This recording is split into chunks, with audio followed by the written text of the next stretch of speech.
Hi అండి, నా పేరు doctor Manoj Kumar, pulmonologist and sleep specialist, believe multi speciality hospital, Pogathota, Nellore. ఈరోజు మనం నా దగ్గరకు వచ్చిన ఒక స్లీప్ డిసార్డర్ పేషెంట్ గురించి డిస్కస్ చేద్దాం. యాక్చువల్గా పేషెంట్ మన దగ్గరకు వచ్చిన ఇబ్బంది ఏంటంటే, నాకు సరిగ్గా నిద్ర పట్టడం లేదు. ఉదయం పూట నేను డ్రైవ్ చేసేటప్పుడు కార్లో కూర్చోగానే నిద్ర వచ్చేస్తుంది. సో దీనివల్ల 2-3 సార్లు యాక్సిడెంట్ కూడా అయింది. అండ్ ఎక్కడ కూర్చున్నా నిద్ర వచ్చేస్తుందని చెప్పి వాళ్ళ వైఫ్ తీసుకొచ్చారు. తీరా మనము స్లీప్ స్టడీ చేస్తే, స్లీప్ స్టడీలో ఓఎస్ఏ కాంపోనెంట్ ఒక్కటే కాకుండా పేషెంట్కి తెలియని విషయం ఏమిటంటే పీరియాడిక్ లింబ్ మూవ్మెంట్ డిజార్డర్ కూడా చాలా ఎక్కువ ఇండెక్స్ చూపిస్తూ ఉన్నింది.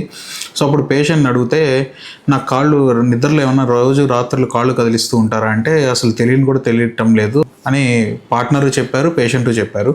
పీరియాడిక్ లింబ్ మూవ్మెంట్ డిజార్డర్ని చేయాలి కాబట్టి దాన్ని స్టార్ట్ చేయడం వల్ల పేషెంట్కి వితిన్ 2 monthsలోనే he's getting best sleep. So without any sedatives, నిద్ర మాత్రలు ఇలాంటివి వాడకుండానే simple medical management of periodic limb movement డిజార్డర్తోనే ఓఎస్ఏ కూడా ట్రీట్ అయ్యి పేషెంట్ ఇప్పుడు హ్యాపీగా నిద్రపోతున్నారు నైట్ టైమ్స్. అండ్ మార్నింగ్ ఉండే మత్తు, ఫెటిగ్నెస్, అలసట ఇవన్నీ లేకుండా ఉంటుంది. సో ఈ కేసు నేను చెప్పదలుచుకుంది ఏంటంటే, ఓన్లీ నిద్ర ప్రాబ్లం ఒక్కటే కాదు, నిద్రతో కూడిన కొన్ని పారాసోమ్నియాటిక్ డిజార్డర్స్ అన్నీ కూడా వచ్చే ఛాన్సెస్ ఎక్కువ ఉంటాయి. సో ఖచ్చితంగా పాలిసోమ్నోగ్రఫీ చేసుకొని, ఇంకా గుండెకి సంబంధించినవి కానీ ఇంకా అదర్ డిజార్డర్స్ ఏమైనా ఉన్నాయో రూల్ అవుట్ చేసుకొని మీ దగ్గర ఉన్న పల్మనాలజిస్ట్ని కలవడం చాలా మంచిది.